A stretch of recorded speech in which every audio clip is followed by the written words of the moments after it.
ఈ religious things లో అంటే చాలా వరకు మనం ఇప్పుడు మీరు అన్నట్టు సెక్షువల్ దాని గురించి మాట్లాడడం ఇవన్నీ కొంచెం ఒక టాబూ లాంటి సబ్జెక్ట్ యాక్చువల్గా రిలీజియస్ పర్స్పెక్టివ్ లో.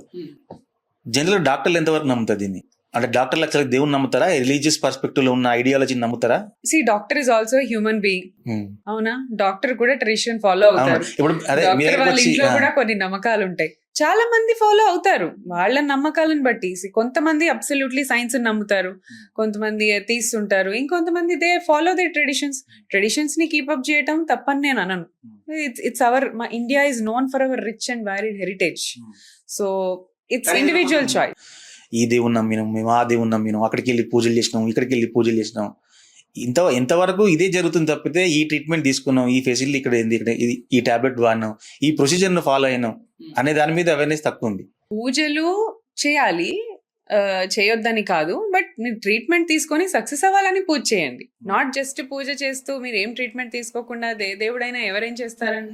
ఎగ్జామ్స్ లో కూడా మీరు చదువుకోకుండా వెళ్ళి దేవుడా నన్ను పాస్ చేయమంటే ఎవరు పాస్ చేస్తారు? You should work hard, then you pray to God. అది తెలిసిన ఒక ఆవిడ ఉంది, ఆవిడ కూడా అంతే, సోమవారం ఫాస్టింగ్ అంటది, ఫ్రైడే ఫాస్టింగ్ అంటది, మండే ఫాస్టింగ్. ఇంకా నువ్వు నీ ఫాస్టింగ్ చేసిన తర్వాత న్యూట్రిషన్ ఎక్కడి నుంచి వస్తుంది? నువ్వు ఏం తింటావు, ఎప్పుడు జరుగుతుంది అసలు? ఫాస్టింగ్ ఇస్ యాక్చువల్లీ గుడ్, ఎందుకంటే డీటాక్సిఫై చేస్తుంది బాడీని. అండ్ మీరు కొన్ని అవర్స్ ఆఫ్ ఫాస్టింగ్ ఉంటే బాడీలో చాలా సెల్స్, అన్నెసెసరీ సెల్స్ చనిపోతాయి. అవి ఊరికే వాటికి తిండి పెట్టి 2 గంటలకు ఒకసారి ఏదో ఒకటి మంచింగ్ చేస్తూ ఉంటే అన్వాంటెడ్ సెల్స్ అన్ని కూడా బాడీలో పెరుగుతాయి.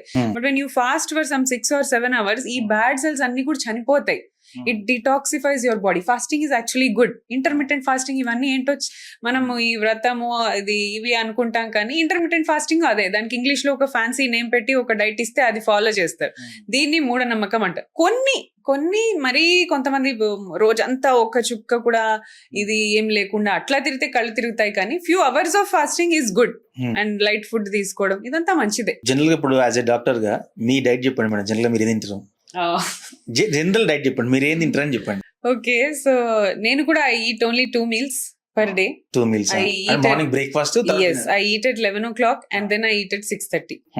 సో it's my own నా ఓన్ గా నేను ఫాలో చేసే డైట్ ఇది. నేను అందరినీ ఫాలో చేయమని చెప్పట్లేదు, బట్ నాకు ఇది సూట్ అయింది, నా బాడీకి ఇది సూట్ అయింది. I lost weight after pregnancy and all. So I'm having millets, so ఎక్కువ కార్బోహైడ్రేట్స్ కాకుండా, స్వీట్స్ లేకుండా, టీ కాఫీ ఇవి నేను ఎక్కువ తీసుకోను అనమాట. సో ఇది నాకు చాలా మంచిగా వర్కౌట్ అయింది. బట్ వీకెండ్స్ అగైన్ ఒక్క చీట్ డే అన్నా ఉండాలి కదా. ఆఫ్టర్ ఆల్ ఇంత కష్టపడి మనం కడుపుకి ఇష్టమైన ఫుడ్ తినకపోతే, so weekly 1 day I have a cheat day. General 11 o'clock ఏం తింటారు మేడం మామూలుగా? ఐ ఈట్ మిల్లెట్స్, ఎక్కువగా మిల్లెట్స్ తింటాను. రాగితో ఇడ్లీ కానీ, దోశ ఆర్ జోవార్ కర్రీస్. దాంతో పాటు యూ కెన్ హ్యావ్ ఎగ్స్ ఖచ్చితంగా తీసుకుంటాను. 2 to 3 egg whites తీసుకుంటాను. అండ్ ఐ హ్యావ్ స్ప్రౌట్స్, ఏదైనా ఒక fruit or vegetable morning along with the breakfast, millet breakfast. And then evening again same, you can eat white rice తినద్దు, అది poison అని కాదు. You eat early 6:30కి తిన్నారనుకోండి, rice digest అయ్యే టైం చాలా ఉంటది మీరు పడుకునే లోపు. Home food is important. అక్కడ మీరు 2 పూటలు తిన్నా బయట నుంచి ఆర్డర్ పెట్టుకొని తింటే అక్కడ ఏ ఆయిల్ ఎంత వేస్తారు, ఏమేమి యూజ్ చేస్తారు, అందులో ఎన్ని కార్బోహైడ్రేట్స్ ఉంటాయి మనకు తెలియదు. Home prepared food is the best food for everybody. Evening కూడా almost same meal, similar meal. మీరే కుక్ చేస్తారు మేడం? కుక్కున్నారా? అంటే ఇప్పుడు right now I am very fortunate that నాకు ఇంట్లో హెల్ప్ ఉన్నారు కాబట్టి I don't have to go and cook. So I have very good family and ఇదంతా, so they support me. And so నాకు చేసుకునే అంత అవసరం అయితే పడలేదు. I have help. సో మీ దగ్గరికి ఒక ఫర్టిలిటీ పేషెంట్ వస్తే జనరల్ గా మరి ట్రీట్మెంట్ ఎలా ఇస్తారు? ఒకవేళ వాళ్ళకి ఏమైనా న్యూట్రిషన్ అడ్వైజ్ చేయాలంటే మీరేమి ఇస్తారు? నేను చెప్తాను, మీరు హోమ్ ఫుడ్ తీసుకోండి, అన్ని బ్యాలెన్స్ చేయాలి.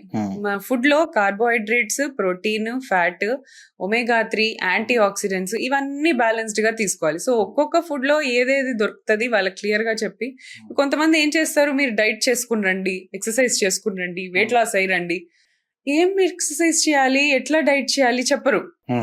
డైట్ నేను రాసిస్తాను ఖచ్చితంగా, ఈ డైట్ ఇది ఇంత, ఈ టైంకి ఇది, ఈ టైంకి ప్రాపర్ గా క్లియర్ గా చెప్తాను అనమాట. So they feel happy. అరే కన్సర్న్ ఉంది, వాళ్ళు అడగకపోయినా ఐ కాల్ దెమ్ బ్యాక్. మీరు డైట్ ఫాలో చేస్తున్నారా, ఏం తింటున్నారో ఒకసారి నాకు చెప్పండి. కొంతమంది నేను డైట్ చేస్తున్నాను మేడం అంట, అడిగితే అది డైట్ కాదు. They heat everything and they think that is diet. అంటే అవేర్నెస్ లేక పాపం వాళ్ళు చేద్దాం అనుకుంటారు, కానీ ఇది మంచిదో కాదో తెలియదు.